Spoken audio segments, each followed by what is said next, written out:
Givens has been good for a prolonged stretch now. What would you see tonight? Pitched well. He's victim of a couple of broken back singles to right field.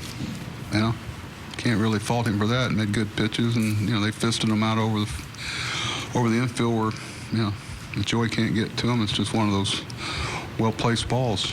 I think he threw one or two breaking balls the whole inning. That's how good a fastball he's carrying. Unfortunately, one got a lot of the plate there with the left fielder Upton.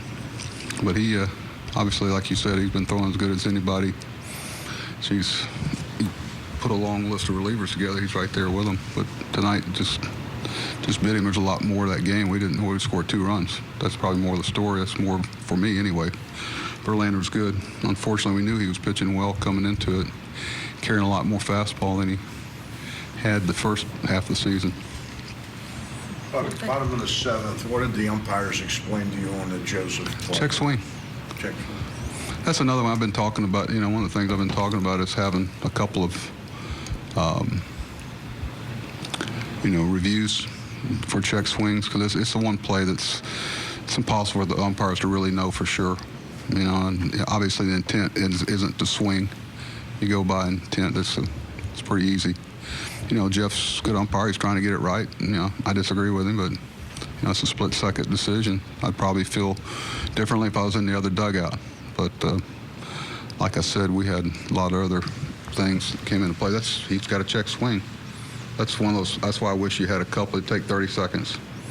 What's funny about it is, not funny, but if you look at a lot of replays of those over the course of a game, you can't definitively tell from a replay a lot of it, and that's probably some of the reason why. And it also makes you realize how tough a call it is. But we've eliminated so many things that irritate people, and cause some stuff like happened tonight. But when you think about replaying it, can everybody here definitively say he didn't go or did go from the replay? It depends on how you judge it. If you judge it by intent, then obviously he didn't. Not to belabor that, but did Nelson, was he told to, did they check to him? It was hard for us to see. You have to early. Yeah, he checked. So they pointed to him, and he, okay. Well, I know their dugout was asking him to. I'm sure the catcher was. I don't know. It's another there's so many, you got it. A lot of the ballparks have the concrete back there. Balls come back. There's a lot of little things that add up. It's tough to fault a guy wild pitch like that, and you take off for third. If he stops, he's out going back to second. Probably one of those things where he's probably safe, but you're not going to get that overturned. But with Gossman, yeah, he was really good. Do you guys feel like maybe some of the patience you had earlier this season and sticking with him has paid off over the last 3 or 4 starts for him? Well, I appreciate that thought, but the patience was because we knew Kevin was better than that, and some of the patience we've had to have with, not had to have, but want to have because of their track record. Kevin doesn't have a long one, but we know he's capable of better than that. There's a lot of things that he and Roger have been working very hard about executing location of pitches, and that's really what's changed. It wasn't anything. I think might be leading the league in starts now. There's a lot of good things that are going on with Kevin. Tonight was another example of that. He was really good, and it's just like, I was thinking watching Verlander and him both. They gave up home runs, and the next pitch are strikes, and they get right back in it. Where you see a lot of guys let it get away from them a little bit emotionally, and Kevin looked every bit the part as Verlander did tonight. But do you think he can get to the point where he's polished enough to get that pitch count down a little bit? Well, one of the problems, I can't tell you, and I challenge you sometime when a good pitcher's out there to count how many 2-strike pitches are ticked off, just fouled off. And there's a reason why complete games how many are there a year? There's so many times you make a really good pitch with 2 strikes and they just tick it off. They tick it off, and that's one of the big differences in Major League game and the minor league game. You got to earn everything. They're going to grind. He had to think that he got through 7 innings after throwing almost 30 pitches. I don't know what it was at the first inning. And he got right back in line there, and that was a challenge. But I've been really impressed how how Goss is holding his stuff late in the game, especially the last 3 or 4 starts. He's seems to be getting stronger as the season goes on. His velocity, Michaels was as good as it's been all year this year, too. It's just unfortunate that he didn't get a better result for the pitches he made to the first 2 hitters. But I think that Mancini has a chance to play more. We'll see. I asked Richie about that on the way down here, and he said it's a little too early to tell. It loosened up a little bit, got a little better as the game went on. I was going to have to pinch hit for Caleb there. His hand, his throwing hand, they just got an X-ray that was negative.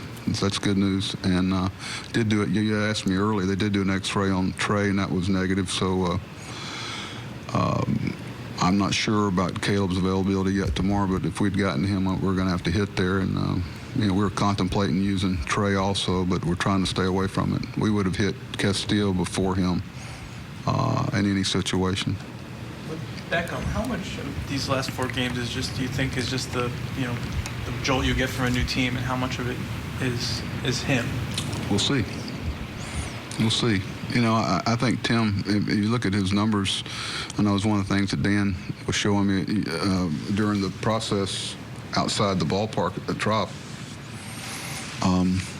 Got a new environment. First time guys change. I've got a lot of confidence in our environment and so I don't want to use the word culture, but his teammates. And it wasn't like I sat down and had some long, deep talk with him. He just wants to play, and he's going to get an opportunity here. And we'll see where it takes us. But so far, he's been really good. Obviously, you can tell he just seems real locked in a lot of areas, other than just his day-to-day. He's not going out of his way to fit in. I think guys are making his path easier, and we're getting return for it right now. But we'll see when some of the novelty of a new team and everything wears off. But what do you want him? You'd rather it be this way. And I don't think anybody's going to be able to stay at the pace he's performing at right now, especially offensively. But I watch him in BP, and some of the approaches he's had, it allows him to hit the ball where he's hitting it, and he's running good, and we'll see. 27-year-old young man with some real pedigree.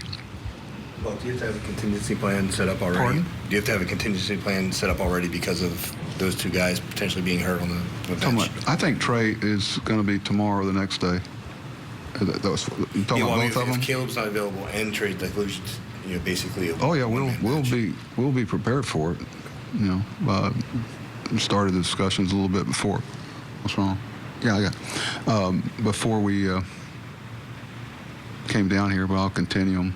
I got to step back and kind of look at what went on in Norfolk. We came close to adding a pitcher today because of Castro's unavailability and the way their lineup's constructed.